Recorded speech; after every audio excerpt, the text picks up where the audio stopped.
Morning class. आज हम पढ़ेंगे नेक्स्ट उसका टॉपिक से हमने सिस्टम सॉफ्टवेयर, प्रोग्रामिंग टूल और एप्लीकेशन सॉफ्टवेयर के बारे में ओवरव्यू पढ़ा था। अब इसके बीच में हमारे पास क्या है, सिस्टम सॉफ्टवेयर के तीन टाइप्स है। तो इसके हमारे क्या होता है कि सिस्टम सॉफ्टवेयर क्या होता है कि ये प्रोवाइड करता है हमारे पास बेसिक फंक्शनलिटी, प्रोवाइड करता है कंप्यूटर को बेसिक फंक्शन कि कंप्यूटर किस तरह से वर्क करेगा वो प्रोवाइड करता है सिस्टम सॉफ्टवेयर। सिस्टम सॉफ्टवेयर मैंने बताया था कि आपको हार्डवेयर को चलाने के लिए, आपके हार्डवेयर को काम करने के लिए, रन करने के लिए आपको सिस्टम सॉफ्टवेयर की जरूरत होती है। तो ये क्या करता है, आपको बेसिक फंक्शनलिटी को आपको प्रोवाइड करवाता है आप कंप्यूटर को। ठीक है, इसके अलावा हमारे पास सिस्टम सॉफ्टवेयर में तीन है, ऑपरेटिंग सिस्टम है, एक सिस्टम यूटिलिटी है और डिवाइस ड्राइवर। ठीक है, हमारे पास ऑपरेटिंग सिस्टम जैसे कि आप सभी जानते हैं, वैसे तो ऑपरेटिंग सिस्टम के बारे में ये क्या करता है, ऑपरेट करता है कंप्यूटर को। ठीक है, इस ऑपरेटिंग सिस्टम में हमारे पास होता है कि हमारे पास जितने भी बेसिक सिस्टम सॉफ्टवेयर होता है, इसकी अगर ये ना हो तो हमारे हार्डवेयर क्या वर्क नहीं करेगा, हमारा हार्डवेयर वर्क नहीं करेगा, क्योंकि हमारे हार्डवेयर के अंदर, हमारे कंप्यूटर के अंदर हमें पहले क्या है, ऑपरेटिंग सिस्टम इंस्टॉल करना पड़ेगा। जैसे आप मोस्ट प्रोबेबली लोग जो होते हैं, जो हमारे पास या तो लाइनक्स, विंडोज, ये जो हमारे पास होते हैं, ये क्या होता है, हमारे पास ऑपरेटिंग सिस्टम के पार्ट्स होते हैं। जैसे हमारे पास विंडोज हम डालते हैं, विंडोज की सीडी होती है, विंडोज की सीडी होती है, वो क्या होता है, ऑपरेटिंग सिस्टम है, लाइनक्स है। ये क्या है, आपके कुछ ऐसे ऑपरेटिंग सिस्टम है जो कि बहुत ही पॉपुलरली है और हमारे ऑलमोस्ट बहुत सारे लोग इसमें से विंडोज से या विंडोज 7, विंडोज 10, विंडोज के ऑपरेटिंग सिस्टम को इंस्टॉल करते हैं। ठीक है, तो हमारे इसमें कुछ एग्जांपल हो गए कि हमारे कि जो हमारा सिक्योरिटी प्रोवाइड करवाता है, एक्सेस करवाता है हमारे हार्डवेयर को। नेक्स्ट है हमारे पास सिस्टम यूटिलिटी। सिस्टम यूटिलिटी क्या होता है, जो मेंटेनेंस करता है और कॉन्फ़िगर करता है हमारे कंप्यूटर सिस्टम को। जितने कंप्यूटर सिस्टम है हमारे पास, जैसे कि हमारे कुछ ऐसे यूटिलिटी टूल्स होते हैं जो हमारे कुछ तो क्या है, हमारे पास उसके साथ सॉफ्टवेयर के साथ आती है यूटिलिटी टूल्स, और कुछ होते हैं कि हमें क्या बाहर से ऑपरेट करने पड़ते हैं। जैसे हमारे पास एग्जांपल ले लेंगे, जैसे सिस्टम यूटिलिटी जो हमारे पास पहले से अवेलेबल होता है, कंप्यूटर के साथ आते हैं, वो है हमारे पास डिस्क रिप्लेसमेंट होता है, फॉर्मेटिंग टूल होते हैं। ये सब क्या है, ये उनके साथ क्या है, आपके उस ऑपरेटिंग सिस्टम या सिस्टम सॉफ्टवेयर के साथ अटैच होते हैं, इनबिल्ट होते हैं। और कुछ ऐसे सॉफ्टवेयर सिस्टम यूटिलिटीज होती है जो हमें खुद को बाहर से एक्सटर्नली डालते हैं। जैसे हम ये मान लेते हैं कि जैसे हम एंटीवायरस डालते हैं, इसके तरह हमारे पास सबसे बेस्ट एग्जांपल है जिसके बारे में आप सभी जानते होंगे, एंटीवायरस। ये एंटीवायरस क्या आपके सिस्टम यूटिलिटी है कि इसके सिस्टम यूटिलिटी से क्या होता है कि आपकी जो भी हार्डवेयर की या तो मान लीजिए कॉन्फ़िगरेशन, या मान लीजिए कि उसको अच्छा प्रोवाइड करती है, उसको मेंटेन करती है आपके हार्डवेयर को, या फिर एंटीवायरस क्या काम करता है, आपके कंप्यूटर में किसी वायरस को ना आने देता है। और एंटीवायरस से क्या होती है, आपकी डाटा को या तो वो खराब हो जाती है या फिर डिलीट हो जाती है, या फिर एंटीवायरस कभी कभी होता है कि हमारे क्या है, हैंग हो जाते हैं हार्डवेयर। इन सबको कौन मेंटेन करता है, ये क्या होता है, मेंटेनेंस एंड कॉन्फ़िगर आता है। तो हमारा एंटीवायरस ये बता दिया है आपको। नेक्स्ट हमारे पास अगर हम ये मानते हैं कि हमारे पास एंटीवायरस के बाद डिस्क डिफ्रेगमेंट होता है, डिस्क क्लीनर होता है, डिस्क क्लीनर होता है, डिस्क डिफ्रेगमेंट। डिस्क क्लीनर क्या होता है, आपके जितने भी आपके जो या तो मान लीजिए वायरस या फिर आपके ऐसे अननेसेसरी स्पेस जो आपको एक्सीडेंटली उसमें हो गई है स्टोर, तो क्या होता है, डिस्क क्लीनर कर देता है। क्या होता है, डिस्क आपकी क्लीन हो जाती है। एक तो आपकी होती है डिस्क मैनेजमेंट में आपके जैसे ABCD पार्ट्स होते हैं, वो किसको कौन मेंटेन करता है, वो आता है डिस्क के अंदर। और दूसरा है हमारे पास क्या है, एक और हमारे पास कंप्रेसर फाइल्स होती है, डिस्क कंप्रेसर, एक कंप्रेसर फाइल्स होती है, कंप्रेसर फाइल्स होती है आपकी, जैसे जिप जो फाइल होती है। अगर आपको किसी को बहुत बड़ा फोल्डर किसी को सेंड करना हो तो उसमें क्या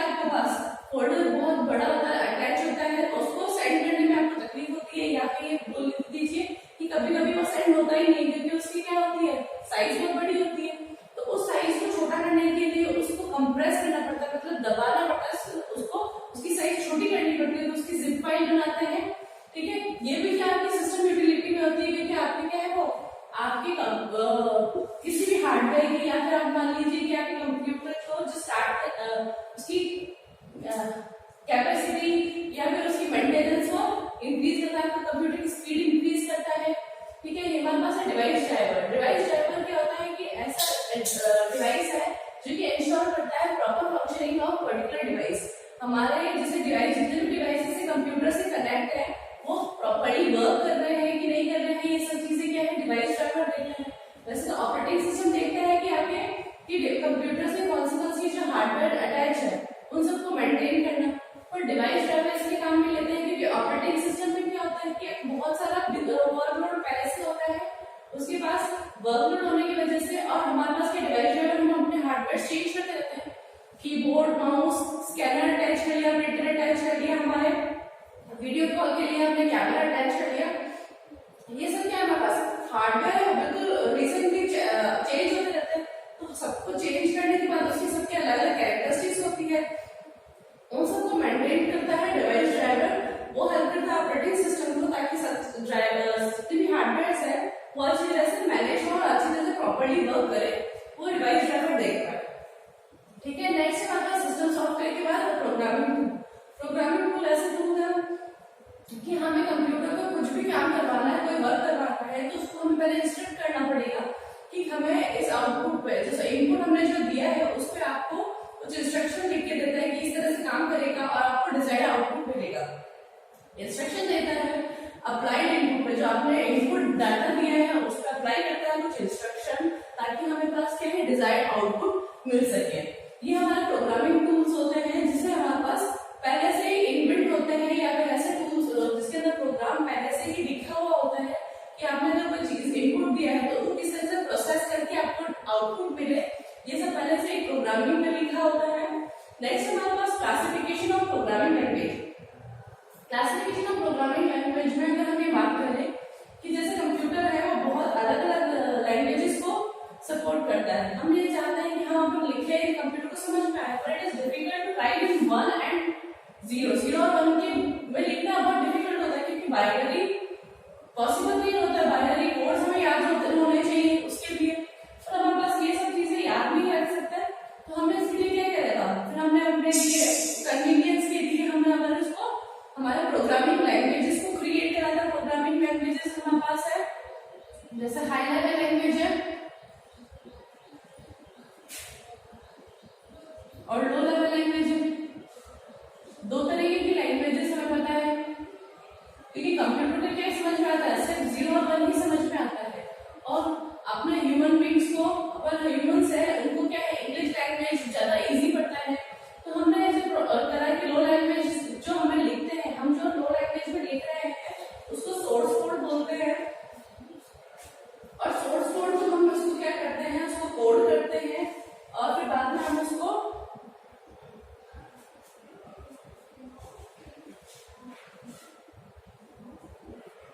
मशीन कोड ऑब्जेक्ट में चेंज करते हैं, मशीन कोड में चेंज करते हैं। हम जो भी प्रोग्राम लिखेंगे वो असेंबली लैंग्वेज में लिखेंगे या फिर हाई लेवल लैंग्वेज में लिखेंगे, जो आपको क्या मशीन लैंग्वेज में चेंज करता है।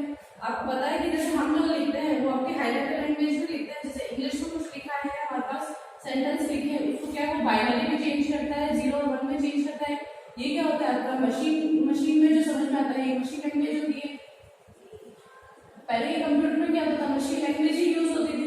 तो मशीन लैंग्वेज यूज होती थी इसलिए क्या है हमारे पास कोडिंग बहुत डिफिकल्ट हो जाती थी। अगर मशीन लैंग्वेज में अगर 0 1 इसमें अगर एक भी डिजिट आपकी मिस हो जाए या फिर गलत पोजीशन आपकी चेंज हो जाए या फिर आप 0 1 की जगह 1 0 लिख दे और बहुत इतना बड़ा कोड हो तो आप इस बड़े कोड 0 1 0 में से फाइंड कर सकते हैं कि आपका क्या आपने क्या मिस्टेक कर दी। तो क्या है आपके जो सर्चिंग ऑफ मिस्टेक्स को आपको जो हमारे पास जो सर्च करना होता था वो भी बहुत कॉम्प्लेक्स हो जाता था। अभी इंग्लिश में हमने कुछ लिखा है जो गलत हो जाता है या फिर सिंटैक्स एरर आ जाती है तो हम उसको इजीली फाइंड कर सकते हैं, पर 0 1 फाइंड करना हमारे पास डिफिकल्ट हो जाता था। हमारे पास अलग अलग दो तरीके की लैंग्वेज है, अगर हाई लैंग्वेज में तो उसको सोर्स कोड में लिख के फिर उसको ऑब्जेक्ट कोड में चेंज करते हैं। ठीक है, ऑब्जेक्ट चेंज करने के बाद हमारे पास नेक्स्ट क्या है, हमारे पास लैंग्वेज ट्रांसलेटर। लैंग्वेज ट्रांसलेटर क्यों यूज करना पड़ा, क्योंकि हमारे पास क्या है हमने इंग्लिश लैंग्वेज में लिख तो दिया और कंप्यूटर को समझ में आ रहा है बाइनरी। तो इसको चेंज करने के लिए इंग्लिश लैंग्वेज को बाइनरी लैंग्वेज में मतलब मशीन लैंग्वेज में चेंज करने के लिए हमें क्या चाहिए होगा, मशीन ट्रांसलेटर की जरूरत है। मशीन ट्रांसलेटर कितने तरीके के होते हैं आपके पास, असेंबलर होते हैं, कंपाइलर होते हैं और आपके इंटरप्रेटर होता है। ठीक है, तो मशीन लैंग्वेज हमारे पास क्या है, हमारे पास असेंबलर है, नेक्स्ट कंपाइलर और एक है आपके पास इंटरप्रेटर। ठीक है, आपके इंटरप्रेटर। तो हमारे पास जब हमारे लैंग्वेज ट्रांसलेशन की बात आती है तो लैंग्वेज को ट्रांसलेट करने के लिए हमने हमारे कोई भी लैंग्वेज में लिखा है, असेंबली लैंग्वेज में अगर हमारे पास लिखा है तो उस प्रोग्राम को क्या कहेंगे, असेंबली कोड को, जो सोर्स कोड को चेंज करता है ऑब्जेक्ट के अंदर, तो वो क्या होता है, हमारे असेंबली लैंग्वेज में जो लिखते थे पहले हमारे पास क्या, पहले असेंबली लैंग्वेज है, पहले हाई लेवल लैंग्वेज नहीं थी। असेंबली लैंग्वेज को चेंज करता है आपके मशीन कोड में या फिर सोर्स कोड में, या फिर ये आपका सोर्स कोड है जिसको आपको ऑब्जेक्ट में मतलब मशीन वाले इसको चेक करता है तो ऑब्जेक्ट कोड में चेंज करता है, उसे क्या बोलते हैं, असेंबलर। असेंबली लैंग्वेज को जो मशीन रीडेबल लैंग्वेज में चेंज करता है वो असेंबलर है। और हम जो ये बोलते हैं असेंबली लैंग्वेज जो हमारा क्या होता है, सोर्स कोड, जिस कोड में हमने लिखा है उसको क्या बोलते हैं, source code.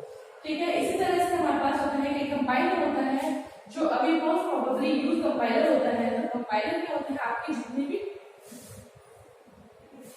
Different type of language को ट्रांसलेट करता है, इसे सोर्स कोड को चेंज करता है, तो असेंबली लैंग्वेज को चेंज करता है तो असेंबलर हो जाता है, कंपाइलर होता है तो सोर्स कोड को चेंज करता है। आपकी जितनी भी हाई लेवल लैंग्वेज होती है, जो हाई लेवल लैंग्वेज होती है आपको चेंज करता है आपके मशीन कोड के अंदर, इसको वही सोर्स कोड ही बोलते हैं।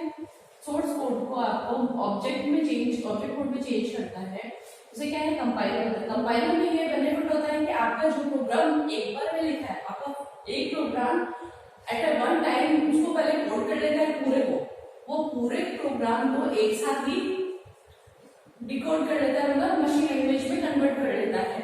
ठीक है, एक बार मशीन लैंग्वेज में कन्वर्ट करने के बाद कंपाइलर को यूज करने के बाद मशीन कोड में चेंज हो गया, उसके बाद हमें कंपाइलर की कोई जरूरत नहीं होती है। ये क्या है, आपका मशीन है दूसरे रन करवाना।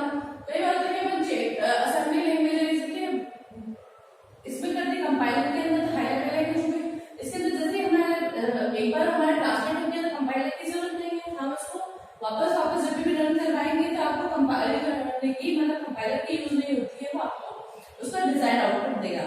जब बात करते हैं इंटरप्रेटर की, तो इंटरप्रेटर में क्या होता है कि इसमें जैसे फर्स्ट लाइन को से रीड करा, उसको मशीन कोड में चेंज किया, ठीक है, फिर दूसरी लाइन को रीड किया, फिर उस मशीन कोड को चेंज किया, फिर रीड किया, फिर मशीन, ये क्या होता है, इंटरप्रेटर क्या है, एक बार में एक ही लाइन को मशीन लैंग्वेज में या फिर मतलब सोर्स कोड से ऑब्जेक्ट कोड में चेंज कर पाता है। इसलिए क्या है, ये थोड़ा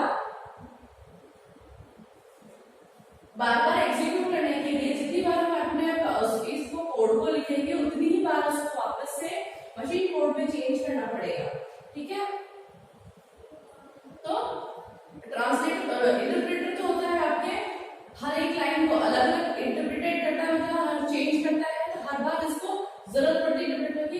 कंपाइलर होता है, एक बार अगर आपको चेंज कर दिया है कंपाइलिंग से तो आपको वापस कंपाइलर की जरूरत नहीं होती, आप इसको एग्जीक्यूट कर सकते हैं, अपना आउटपुट ले सकते हैं। असेंबलर में क्या होता है, आपके सोर्स कोड से असेंबली लैंग्वेज से आपके ऑब्जेक्ट होता है, ये हाई लेवल लैंग्वेज से आपकी मशीन लैंग्वेज होता है। तो ये हमारे इधर हो गया। नेक्स्ट हमारे पास है प्रोग्राम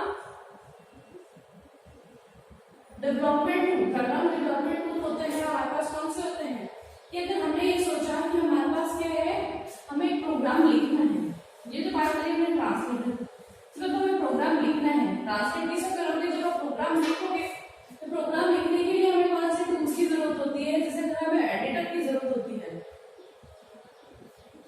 एडिटर की जरूरत होती है प्रोग्रामिंग टूल्स को लिखने, प्रोग्राम को लिखने में। तो इसमें प्रोग्राम में लिखने के लिए हमें अलाउ करता है कि हम अपने प्रोग्राम को क्रिएट कर सकें, प्रोग्राम को लिख सकें, उसको एग्जीक्यूट कर सकें, उसका डिबग, जैसे अगर हमने सी लैंग्वेज में कोई प्रोग्राम लिखा है, उसका लिखा, फिर उसको क्या है, उसको कुछ ना कुछ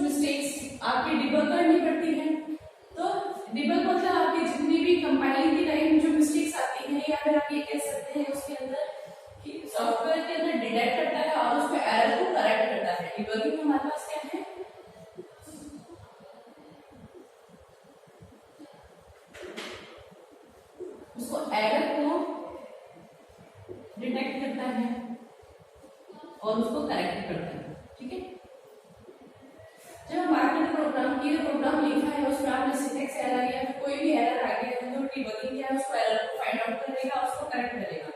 इसमें हमारा प्रोग्रामिंग डेवलपमेंट टूल में इसमें सबसे बेस्ट एग्जांपल है आईडीई। आईडी है integrated development environment. ID is the best example है।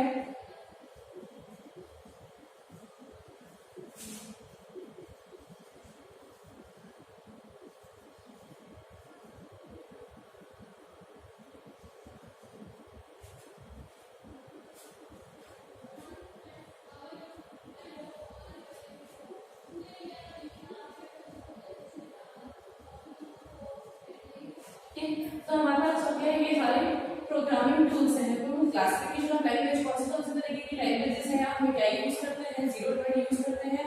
तो वो आ गया हमारे पास क्लासिफिकेशन ऑफ प्रोग्रामिंग के अंदर। नेक्स्ट है हमारे पास ट्रांसलेटर आ गया। तो ट्रांसलेटर क्या है, हमारे पास ट्रांसलेट करता है।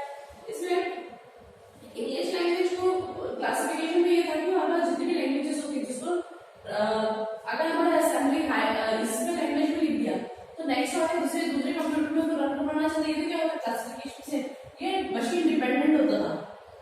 मशीन डिपेंडेंट, अगर आपकी मशीन चेंज हो गई तो आपकी जो कोड है वो कोई काम नहीं, क्योंकि एक कोड एक मशीन पे काम करता था, इसलिए हमारे पास ट्रांसलेशन की जरूरत पड़ती थी।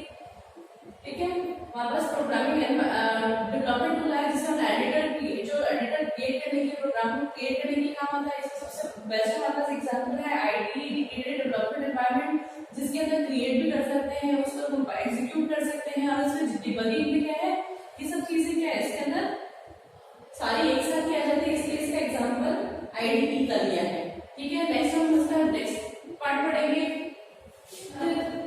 हमने पढ़ लिया था सिस्टम सॉफ्टवेयर, हमारे पास यूटिलिटी सॉफ्टवेयर के बारे में पढ़ लिया था। नेक्स्ट हमारे पास है कि एप्लीकेशन सॉफ्टवेयर के बारे में पढ़ेंगे। तो एप्लीकेशन सॉफ्टवेयर के बारे में ये है कि हमारे पास एप्लीकेशन सॉफ्टवेयर के ओवरव्यू में बताया था कि एप्लीकेशन सॉफ्टवेयर वो होते हैं जिसके लिए हमारे पास सिस्टम सॉफ्टवेयर प्रोवाइड करता है एक प्लेटफॉर्म। एप्लीकेशन सॉफ्टवेयर होता है हमें किसी स्पेसिफिक टास्क के लिए हमें यूजर रिक्वायरमेंट की जो भी होती है, अगर किसी को शीट बनानी है, एक्सेल शीट बनानी है तो एक्सेल में काम कर ले, पेंट करना है पेंट में काम, ये अलग अलग एप्लीकेशन मतलब अलग अलग सॉफ्टवेयर में काम आते हैं। तो ये क्या होता है, हमारे पास कोर फंक्शनलिटी प्रोवाइड करवाता है, मतलब हमारे पास उसके बेसिक फंक्शनलिटी प्रोवाइड करता है सिस्टम सॉफ्टवेयर, हमारे पास कोर फंक्शनलिटी प्रोवाइड करता है हमारे पास हमारा एप्लीकेशन सॉफ्टवेयर। एप्लीकेशन सॉफ्टवेयर हमारे दो तरीके से डिवाइड है, एक तो जनरल पर्पस सॉफ्टवेयर, एक है हमारे पास customised software. General purpose software होते हैं ये कि ऐसे सॉफ्टवेयर जो हर किसी के रिक्वायरमेंट को फुलफिल करता है। जैसे हमने readymade software use for bigger audience, हमारे पास बहुत सारी ऑडियंस होती है जो कि काम में लेती है। अब देखते हैं कि एक्सेल हो या एक्सेस हो या पावर पॉइंट हो, पेंट हो, ये सारे रिक्वायरमेंट्स क्या है, एक अकेला सॉफ्टवेयर या फिर हम कह सकते हैं कि सबकी नीड्स को प्रोवाइड फुलफिल रिक्वायरमेंट्स को फुलफिल करता है। ठीक है, इसके अंदर हमारा होता है कि ये जितने भी हैं ये आपके अवेलेबल होते हैं। इसके अंदर जैसे हमने फोटोशॉप मान लिया है, आपके एडोब फोटोशॉप है, अगर हमारे पास कैलकुलेटर है, हमारे पास अगर हमें कुछ भी कैलकुलेट करना हो तो स्प्रेडशीट टूल के अंदर जैसे हमारे पास क्या है, क्या होता है, बस कैलकुलेटर होता है जो कि अगर हमें स्प्रेडशीट के अंदर कुछ भी कैलकुलेशन करता है, स्प्रेडशीट के अंदर कैलकुलेशन करना होता है, फंक्शन यूज करने हो सकते हैं, जितने भी सब चीजें हैं ये क्या यूज करता है। किसी को हो सकता है कि सम की यूज करना है, तो सिर्फ ऐड करना है, ये आपकी रिक्वायरमेंट्स के अकॉर्डिंग वेरी करता रहता है। इसमें आपके ये फोटोशॉप है, फोटोशॉप में सब अलग अलग तरीके से अपनी रिक्वायरमेंट्स के अकॉर्डिंग उस फोटोज को एडिट करते हैं। या देख लीजिए, या फिर जैसे मॉजिला वेब ब्राउजर है, गेम्स है, आईट्यून है, आईट्यून जिसके अंदर आप अपनी खुद बनाते हैं।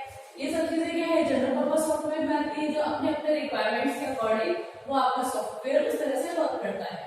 नेक्स्ट है हमारे पास जैसे कि कस्टमाइज्ड सॉफ्टवेयर। कस्टमाइज्ड सॉफ्टवेयर वो सॉफ्टवेयर होते हैं जो कि किसी कस्टमर के रिक्वायरमेंट के अकॉर्डिंग आपको बनाया जाता है। जिसे हमें टेलर मेड एप्लीकेशन सॉफ्टवेयर भी कहते हैं। ये बताओगे क्यों कहते हैं, पहले हम देख लेते हैं कि कस्टमाइज्ड सॉफ्टवेयर कौन से होते हैं। कस्टमाइज्ड सॉफ्टवेयर वो होते हैं जो कि हमारे पास किसी ऑर्गेनाइजेशन की रिक्वायरमेंट्स को करते हैं। ये क्या है, एक इवन ऑर्गेनाइजेशन के लिए यूज मान सकता है ऑर्गेनाइजेशन। जैसे कि हमें हमारे पास कंप्यूटर है, उसमें हमें एक सॉफ्टवेयर, जैसे हमारे स्कूल के सॉफ्टवेयर में होते हैं कि आपके स्टूडेंट्स के नाम, उनकी अटेंडेंस, उनके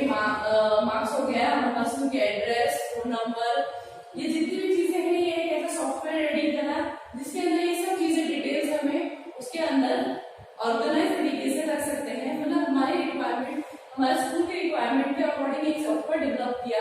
ये सॉफ्टवेयर अगर यही सॉफ्टवेयर अगर किसी कंपनी में यूज करा जाए तो ऐसा नहीं होगा।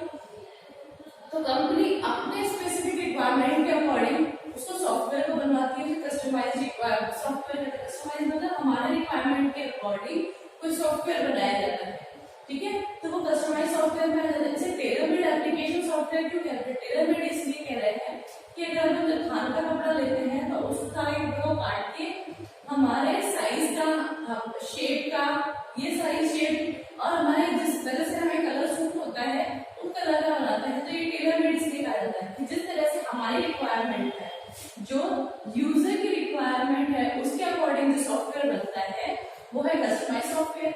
और उन्होंने सॉफ्टवेयर बना दिया है और यूजर क्या है अपने रिक्वायरमेंट के अकॉर्डिंग उसको यूज करता है। और ये क्या है? यूजर की रिक्वायरमेंट के अकॉर्डिंग अपने सॉफ्टवेयर को बनाया गया है। इस तरह से ये समझिए, ठीक है। ये हमारा कस्टमाइज सॉफ्टवेयर। फिर हमारे यहाँ प्रोप्राइटरी और फ्री एंड ओपन सोर्स।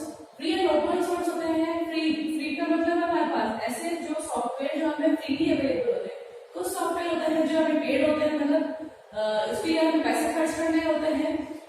तो ये हमारे पास कुछ ऐसे रिक्वायरमेंट्स हैं। तो सॉफ्टवेयर ऐसे होते हैं कि जो फ्रीली अवेलेबल होते हैं हमारे पास नेट पे। इसका हमारे पास एक एग्जांपल है कि उबंटू हमारे ये ऑपरेटिंग सिस्टम है जो कि हमें फ्रीली अवेलेबल होता है। बाकी सब जैसे ऑपरेटिंग सिस्टम आता है उसको ऑपरेटिंग सिस्टम की सीडी लानी पड़ती है, ये हमें क्या है? फ्रीली अवेलेबल होती है। कुछ ऐसे ही ओपन सोर्स के अंदर क्या है हमारे पास और भी चीजें अवेलेबल है जो हमें फ्रीली अवेलेबल है। जैसे कोई भी जैसे मोज़िला फायरफॉक्स है, ओपन ऑफिस है, ये सारे सॉफ्टवेयर क्या है हमारे पास? मोज़िला फायरफॉक्स है और ओपन ऑफिस, ये सब क्या है हमारे पास? ये फ्रीली अवेलेबल है। इनके लिए हमें पे नहीं करना पड़ता। तो ये क्या है हमारे पास? ये क्यों डेवलप किया जाता है? इसलिए डेवलप किया जाता है ताकि जो नए लोग हैं उनको आपके इम्प्रूव किया जाता है और उसमें कुछ नई फंक्शनलिटी को ऐड किया जाता है। जैसे कोई प्रोडक्ट लॉन्च करते हैं तो उसके बाद हम उसको पहले कस्टमर को यूज करने के लिए बताते हैं कि उसको दिखाया जाता है कि आपको इस तरह से यूज करके उसकी रिक्वायरमेंट्स को फुलफिल हो रहा है कि नहीं हो रहा है। उसमें कुछ और अटैच करने की जरूरत है कि उस सॉफ्टवेयर के अंदर उसके कोई फंक्शंस को ऐड करना है या फिर ऐसा फंक्शन जो प्रॉपर्ली वर्क नहीं होता है। जैसे हम प्रोग्रामिंग के बाद हम चीजें टेस्टिंग के अंदर यूज कर सकते हैं। जैसे हम टेस्टिंग करते हैं ना, प्रोग्राम किसी ने बनाया है, जो टेस्टर होता है वो टेस्ट करता है कि आपका प्रोग्राम किस तरह से रन होता है। आपको कुछ टेस्ट करने के बाद कि आपके प्रोग्राम में कोई गड़बड़ तो नहीं है या फिर उसमें और कोई चीज ऐड करने की जरूरत है, ठीक है। ये हमारे जितने भी फ्रीली अवेलेबल हैं वो चाहते हैं कि इसलिए डेवलप करते हैं कि हमारे जितने भी हैं किसी की हेल्प करने के लिए प्रोग्रामिंग में या फिर किसी को कंप्यूटर फ्रेंडली बनाने के लिए ये सब चीजें फ्रीली अवेलेबल होते हैं। हमने हमारे जिससे इसके अंदर हमारे पास क्या कैटेगरीज है, हमारे पास यूजर, इसमें हमारे पास एक डायग्राम है जो बनाया है। इस डायग्राम के अंदर हमारे पास यूजर है, यूजर के पास उसका इंटरफेस है, यूजर और हार्डवेयर के बीच में ये क्या है? कैटेगराइजेशन होती है सॉफ्टवेयर की। तो यूजर और हार्डवेयर इनके बीच में क्या होती है? हमारे पास एक इंटरफेस होता है, इंटरफेस प्रोवाइडर होता है। फिर हमारे पास है एप्लीकेशन सॉफ्टवेयर, जो अभी हमने पढ़ा है। एप्लीकेशन सॉफ्टवेयर जो हमारे पास यूजर की रिक्वायरमेंट के बड़े काम करता है। प्रोग्रामिंग टूल होता है, हमने प्रोग्राम लिखा है, मशीन लैंग्वेज में यूज होता है, उसमें ट्रांसलेटर वगैरह हमने पढ़ा था। सिस्टम यूटिलिटी और ऑपरेटिंग सिस्टम डिवाइस ड्राइवर, ये क्या है हमारे पास? ये सिस्टम सॉफ्टवेयर के पार्ट्स है। तो सिस्टम यूटिलिटी सॉफ्टवेयर जिनसे हमारे हार्डवेयर को या फिर सीपीयू को इनको हमारी कैपेसिटी इंक्रीज या फिर उनकी एफिशिएंसी को इंक्रीज करने के काम आती है। नेक्स्ट हमारे पास ऑपरेटिंग सिस्टम है जिससे हमारे हार्डवेयर को ऑपरेट करा जाता है। डिवाइस ड्राइवर होता है, डिवाइस ड्राइवर जिससे कि जितने भी हार्डवेयर से प्रॉपर्ली फंक्शन कर रहे हैं कि नहीं कर रहे हैं, ये सब उसका मैनेज करने में डिवाइस ड्राइवर होता है। हार्डवेयर और ऑपरेटिंग सिस्टम को डिवाइस ड्राइवर उसका डीसी इंटरफेस होता है। डिवाइस ड्राइवर उसको मैनेज करता है हार्डवेयर को कि हार्डवेयर प्रॉपर्ली वर्क कर रहा है। ये सब उस ऑपरेटिंग सिस्टम के लोड को कम करता है क्योंकि ऑपरेटिंग सिस्टम बस मैनेज करता है, डिवाइस ड्राइवर उसको मैनेज करके देता है, ठीक है। ये हमारा जो अभी पढ़ा है फ्रीवेयर। फ्रीवेयर मतलब हमारे जो फ्री में अवेलेबल सॉफ्टवेयर है वो, इसको फर्स्ट भी बोलते हैं हमारे पास free and open source software. ठीक है, ठीक है, ये हमारे पास हो गया कैटेगराइजेशन ऑफ सॉफ्टवेयर के बीच में आ गया। Thank you.